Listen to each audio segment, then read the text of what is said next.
rasanya gimana? Ini setelah dari penjaringan yang luar biasa dari 30.000 sampai akhirnya terpilih menjadi duta, ini rasanya seperti apa, Kak? Kalau rasanya sih tidak bisa digambarkan Iya. ya, karena saking terkejutnya. Bahkan waktu diumumkan menjadi duta pendidikan putri itu saya tidak bergerak sama sekali gitu ya, nggak menyangka.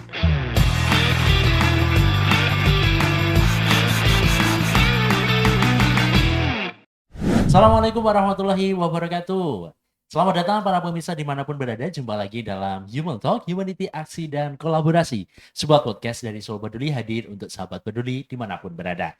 Alhamdulillah, gimana kabarnya hari ini ya? Semoga semuanya dalam keadaan sehat, lancar rezekinya semuanya. Amin ya rabbal alamin. Baik, para pemirsa dimanapun berada, di episode kali ini masih bersama dengan saya Nana Munawa dan kita akan membahas dan kita akan bertemu langsung berbincang ya dengan Duta Pendidikan Putri Indonesia. Iya.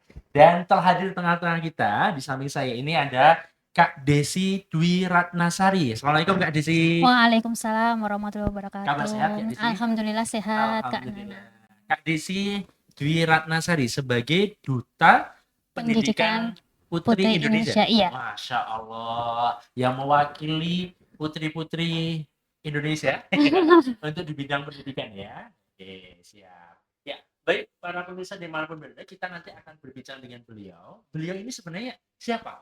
Begitu ya. Ini siapa? Kemudian kok kenapa diundang di podcastnya Solo Peduli begitu ya? Ya, kita nanti akan bertanya-tanya dengan beliau, tapi sebelumnya kami persilakan dulu kepada Kak Desi untuk perkenalan terlebih dahulu. Kami persilakan. Oke, terima kasih Kak Nanang.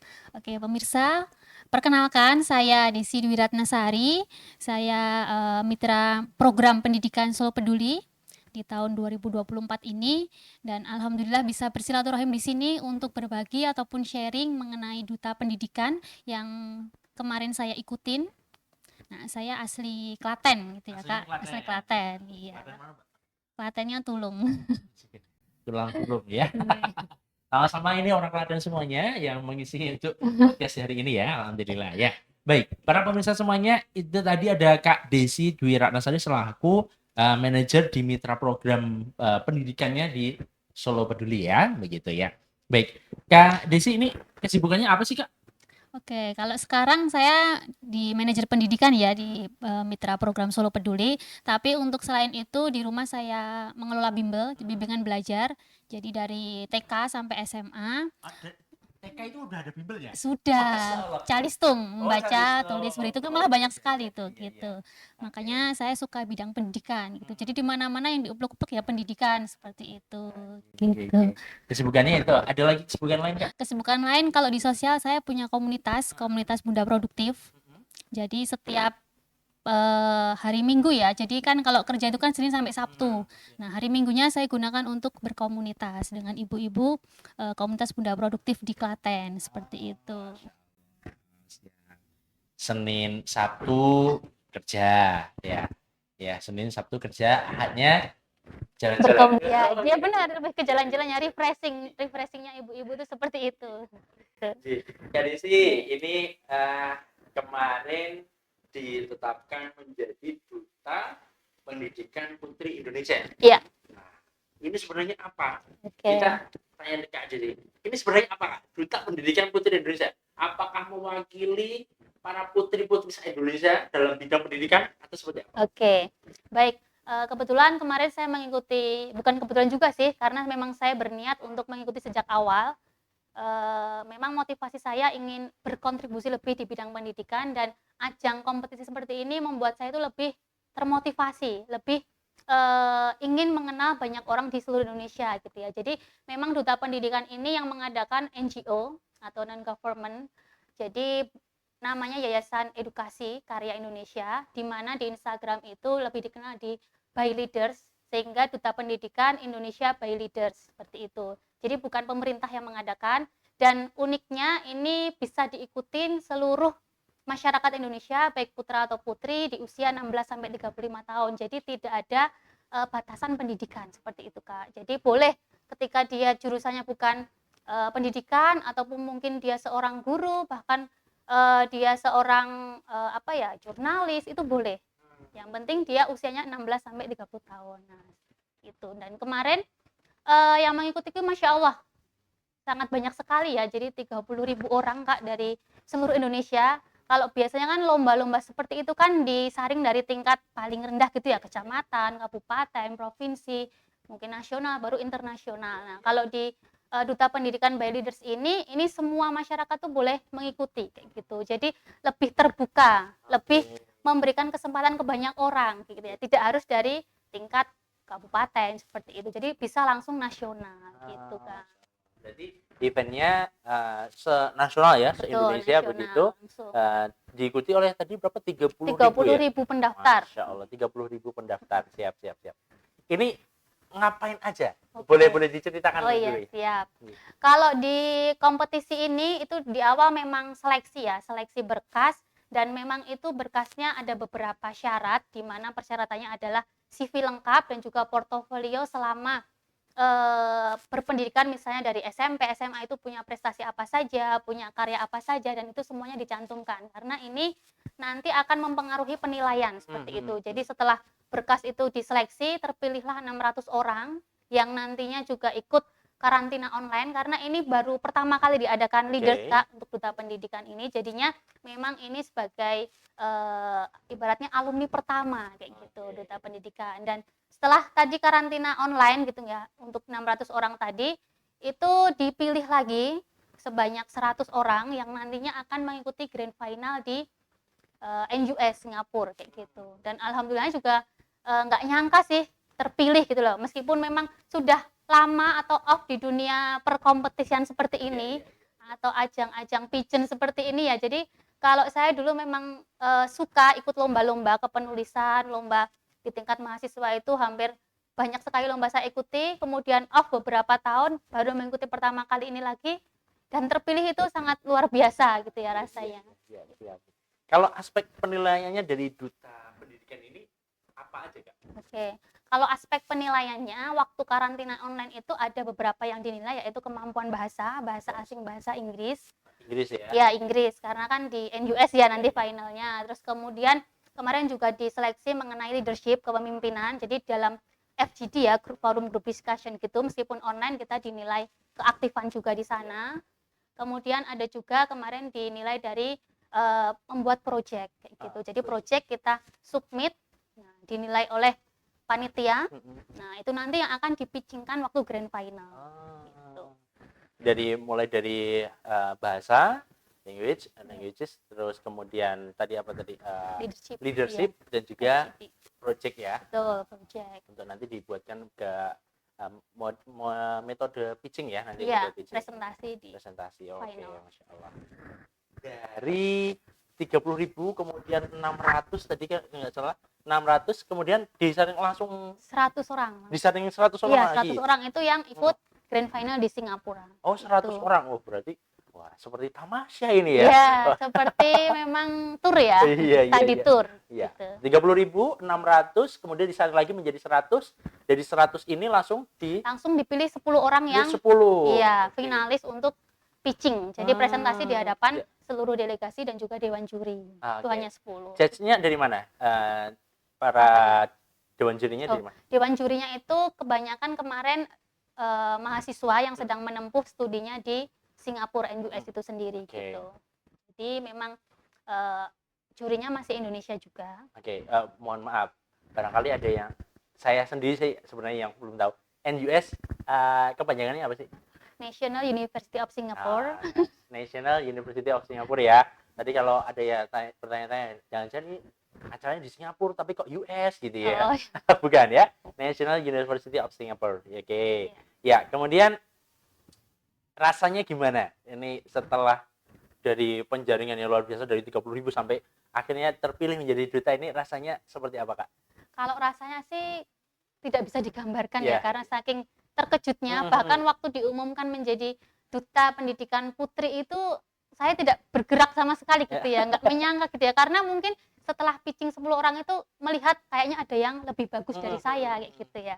Ya akhirnya ya tidak bisa dikatakan, speechless gitu ya. Speechless ya. Karena ini seperti deja vu. Dulu pernah juga pertama kali menjadi best speaker dulu di Istanbul, Turki. Itu pertama kali juga, dan ini seperti ya pertama kali karena udah lama nggak mengikuti ajang-ajang seperti itu, Iya, iya. ternyata malah menjadi pemenangnya seperti Masya itu. Allah, alhamdulillah. Ya, ini tentunya berkat dari apa namanya? Ya, pengalaman begitu panjangnya dari perjalanan Iya. Kak Desi ya, begitu ya, sudah mengikuti beberapa kompetisi yang ada. Kalau kompetisi yang ada pernah ikut apa aja, Kak?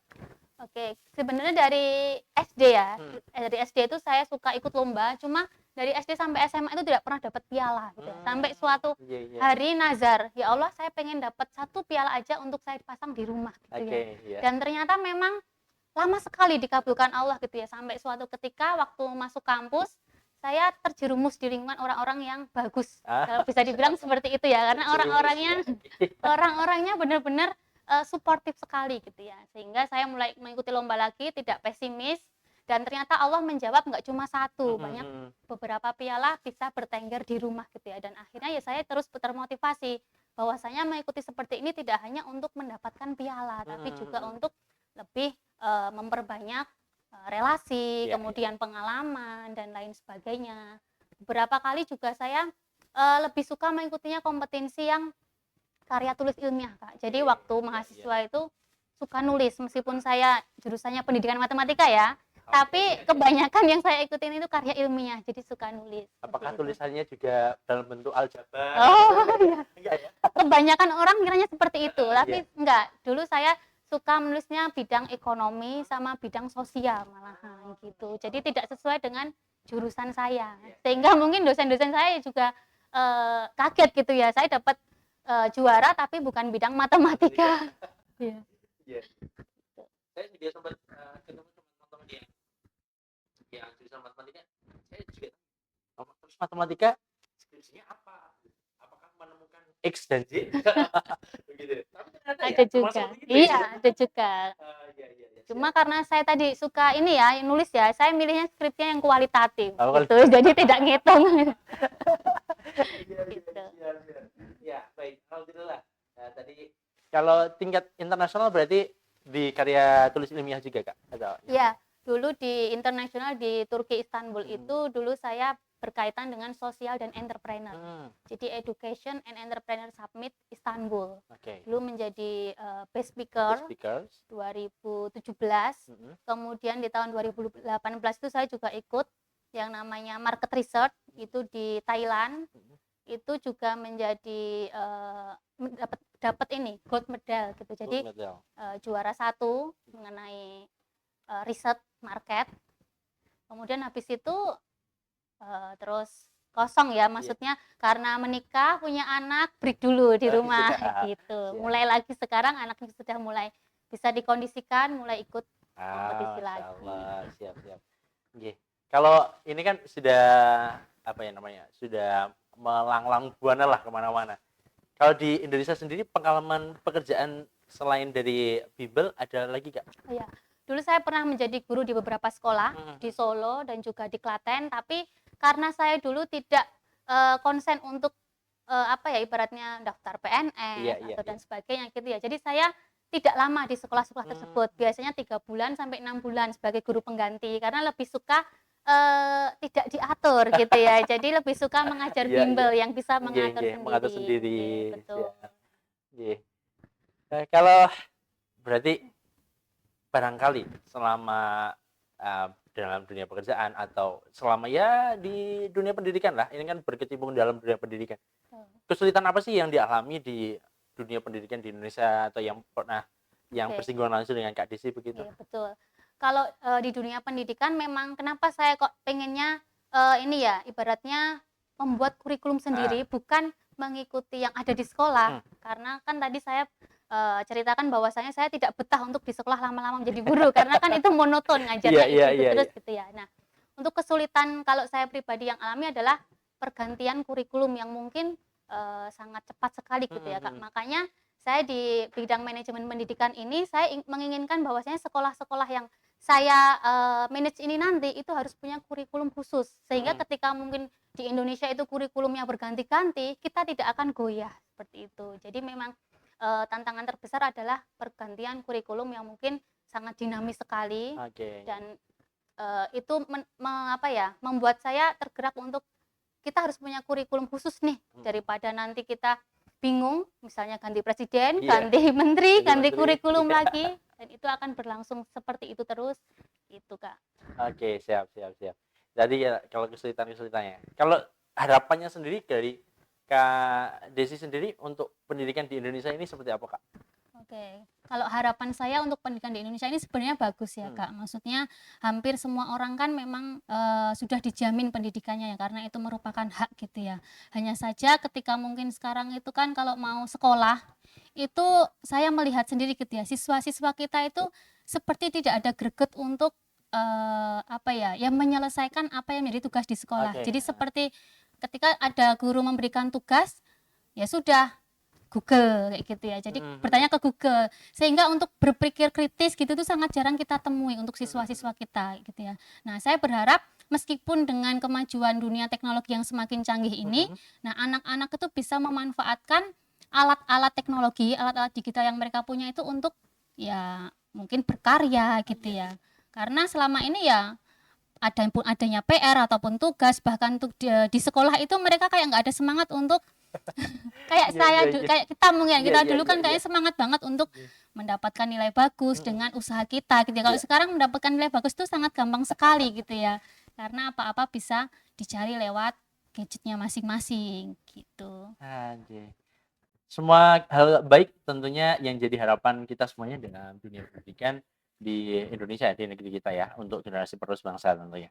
Nah, ini yang kemarin ya mungkin di masa-masa ini ya setelah ini kan tayangnya setelah di bulan-bulan Juli begitu ya. Betul. Banyak sekolah yang sudah open PPDB begitu. Iya, betul. Ya, kemarin ada sistem zonasi, ada Oh iya. kalau Kak Desi memandang hal itu Mm-mm. seperti apa nih, Kak? Oh iya, untuk sistem zonasi memang pro dan kontra gitu ya. Iya, Kalau benar. saya sendiri sebenarnya berada di tengah sih ya. Pro itu ketika memang hampir semua anak yang ada di zona itu bisa terakomodir gitu Iya. ya. Apalagi yang ketika mereka punya keterbatasan transportasi, itu tidak jauh untuk bisa pergi ke sekolah. Iya. Cuma kalau dari saya lebih kontranya gini, jadi orang tua itu akan kesulitan dalam memenuhi kebutuhan atau preferensi pendidikan anak mereka. Ketika mungkin orang tua pengen anaknya lebih fasih bahasa Inggris, sedangkan di zona itu nggak ada sekolah yang mungkin mengunggulkan atau ada ekstra bahasa Inggris, nah orang tua akan kebingungan di situ. Makanya mungkin salah satu opsi ataupun solusi untuk kebingungan orang tua itu ya mau nggak mau harus disekolahkan di swasta. Karena kalau swasta itu kan nggak ada zonasi ya. Iya. Nah, yang zonasi itu kan negeri gitu ya. Jadi menurut saya sendiri ya memang pro dan kontra sih gitu. Siap, siap. Ini juga kemarin terjadi ke saya juga ya, harus mendaftarkan adik begitu, pengennya yang dekat aja begitu. Ternyata ya karena daerah saya aja pelosok aja sih. Pelosok ya. Iya begitu. Paling jauh berapa ya kemarin ya? Kalau dihitung dari Google Maps itu sekitar 4,4 kilo menuju ke sekolahan yang dalam satu kecamatan. Iya. Begitu. Kalau 4 kilo, 3 kilo lebih sudah dipastikan zonasi lempar ya. jauh sekali karena SD sekitaran aja sudah satu rombong, berapa rombong? 7 rombong itu sudah penuh semua dari betul. SD sekitar saja. 2 atau 3 SD sudah penuh. Nah, alhamdulillah kemarin tetap bisa daftar tapi melalui jalur yang lain. Iya, jalur kan ada banyak jalur ya, jalur prestasi dan lain sebagainya. Prestasi, zonasi, afirmasi, perpindahan orang tua begitu ya. Ya, alhamdulillah akhirnya menemukan di fase itu, ketemu di fase itu juga ya. Kalau tadi kita berbicara tentang gadget nih, Kak. Oh iya. Nah, tadi kita spill dulu di sebelum podcast ini dimulai itu kita ngobrol-ngobrol projectnya pas kemarin pitching itu kan tentang apa namanya tadi? Gadget ya. Pemanfaatan gadget. Ya, betul. Nah, kayak gimana sih, Kak? Kalau ini kan ya ampun anak-anak usia 2-3 tahun, anak saya juga ya ampun udah minta gadget ya gitu. Anaknya usia berapa, Kak? Baru belum ada 3 tahun gitu ya. Wah, itu kayak gimana sih sebenarnya pemanfaatan gadget yang baik kayak gitu gimana? Ya. Kemarin project pitching saya memang berkaitan dengan gadget dan dunia remaja yang saya beri nama Smartin sebagai solusi gitu ya untuk pengurangan pemakaian gadget atau pemanfaatan gadget bagi remaja usia SD SMP gitu ya, karena apa yang membuat saya memilih itu gitu ya. Di lingkungan tempat saya tinggal gitu ya. Ya memang masih di desa sih Kak, di desa tapi ya nggak pelosok banget ya. Iya, iya. Itu hampir setiap anak itu memainkan gadget, meskipun bukan miliknya sendiri, milik orang tua, tapi hampir dipastikan setiap mereka pulang sekolah ataupun bahkan di hari libur itu mereka berkumpul di suatu tempat di mana ada fasilitas wifi gitu ya. Bahkan saya juga baru tahu ada wifi koin tuh ya, jadi pakai koin gitu. Dan mereka itu meskipun fisik mereka bersentuhan, tapi mereka tidak saling berkomunikasi gitu ya. Jadi sangat Iya, iya, iya. saya prihatin sekali gitu ya. Jadi ketika saya melihat gitu ya apa yang mereka lakukan, ternyata memang mereka sedang ngegame gitu ya. Iya. Meskipun gamenya terhubung, terkoneksi, tapi mereka tidak saling berkomunikasi lewat suara. Jadi sangat miris sekali, makanya saya membuat suatu project di mana gadget itu biar tidak membinasakan gitu ya. Waduh. Ya, Jadi bahasanya biar gitu bisa ya. membina gitu ya. Karena kalau gadget digunakan sebaik-baiknya kan bisa membina anak gitu ya. Tapi kalau tidak bisa digunakan untuk sebaik-baiknya itu malah justru membinasakan. Makanya di project saya ini adalah saya melibatkan orang tua gitu ya. Karena mereka masih usia SD SMP yang perlu pengawasan orang tua.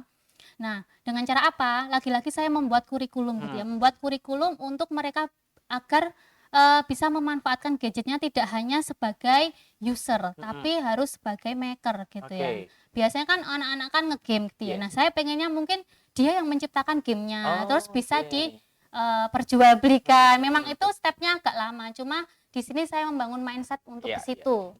Sehingga ketika sama orang tua itu saya menjelaskan ya, bagaimana anak itu tidak meminta uang untuk membeli Paket paketan atau kuota. kuota gitu ya, tapi di mana anak itu meskipun megang HP tapi dia bisa menghasilkan kayak gitu. Sehingga saya membuat kurikulum di mana kurikulumnya itu memang beberapa tentang entrepreneur, terus kemudian hal-hal yang tidak diajarkan di sekolah seperti mungkin kesehatan dan juga apa ya, kesehatan reproduksi seksual gitu ya, itu tidak diajarkan karena juga melihat berita-berita sekarang itu kan sangat Iya, mengerikan iya, gitu sangat loh. miris ya. Nah, betul, mereka lihat HP tidak didampingin orang tua sehingga melakukan hal-hal yang tidak seharusnya kayak gitu. Jadinya beberapa kurikulum itu saya masukkan yang tidak diajarkan di sekolah.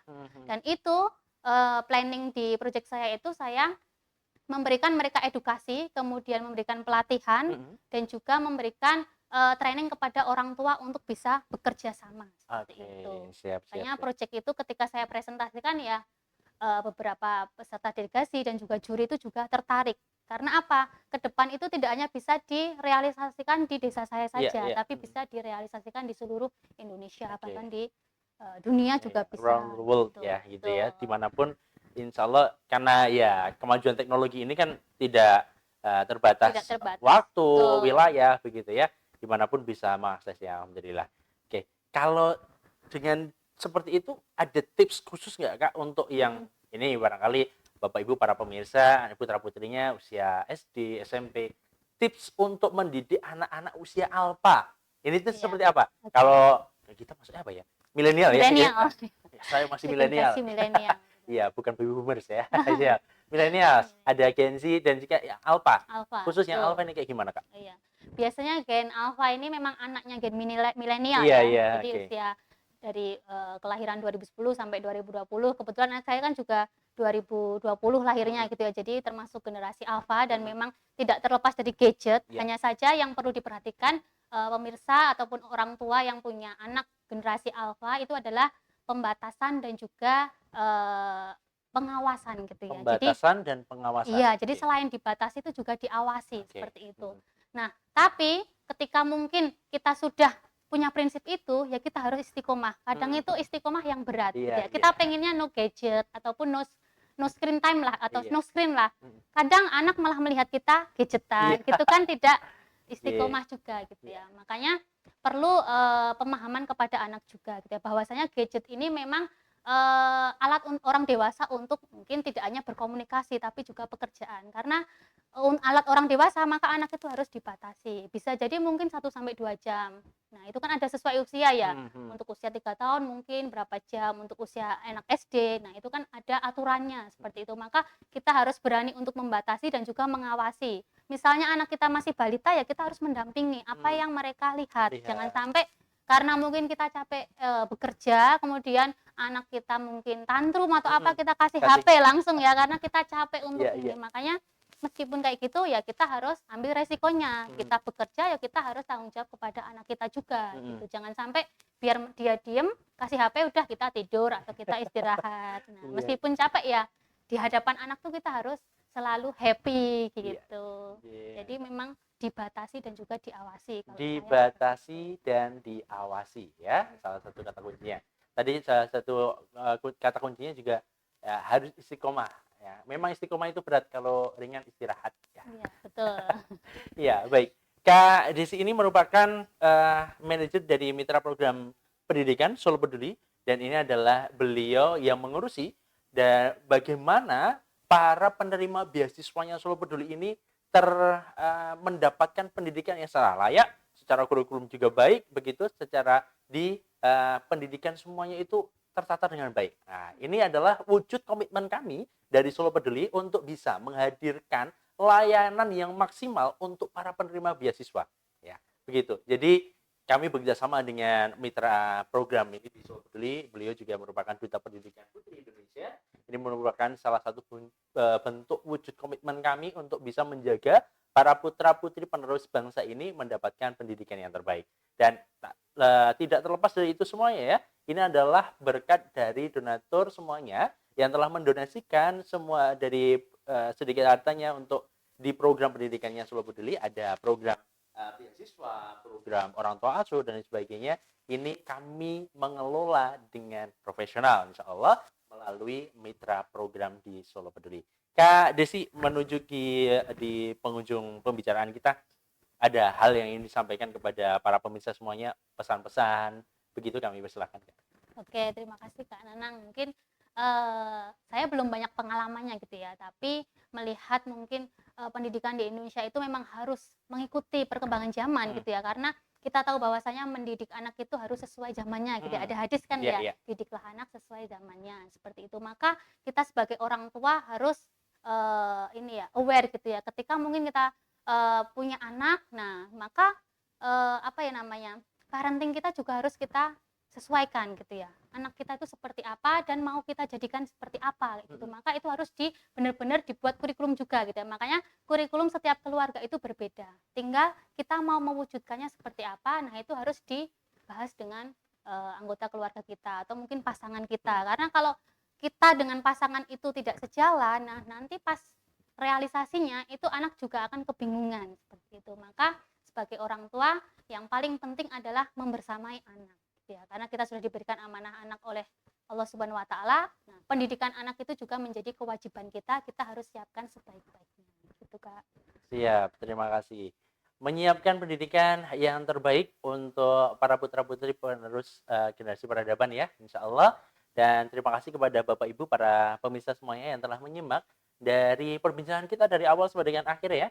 Kami ingatkan kembali kepada para pemirsa semuanya untuk senantiasa like, komen, share, dan juga pastikan untuk subscribe di YouTube channelnya Solo Peduli agar tidak ketinggalan dari pembahasan-pembahasan video-video yang tayang di setiap hari Jumatnya jam 7 malam ya. Podcast Yumontak tayang setiap hari Jumat pukul 7 malam insya Allah. Ya, kalau adminnya tidak telat ya. Kebetulan adminnya saya sendiri ya. Ya, pokoknya produksi tayang sendiri gitu ya. Siap. Dan kita jumpa lagi nanti insya Allah di pertemuan-pertemuan kita berikutnya. Terima kasih Kak Desi yang telah berkenan untuk hadir pada kesempatan hari ini. Di episode kali ini telah berbagi banyak kisah, berbagi banyak inspirasi untuk kita semuanya. Gadget perkembangan zaman tidak membatasi kita di waktunya, jaraknya, itu tidak ada batasnya. Tapi yang perlu adalah dibatasi dan diawasi tadi ya. Terima kasih. Saya Nana Munawar pamit undur diri. Assalamualaikum warahmatullahi wabarakatuh.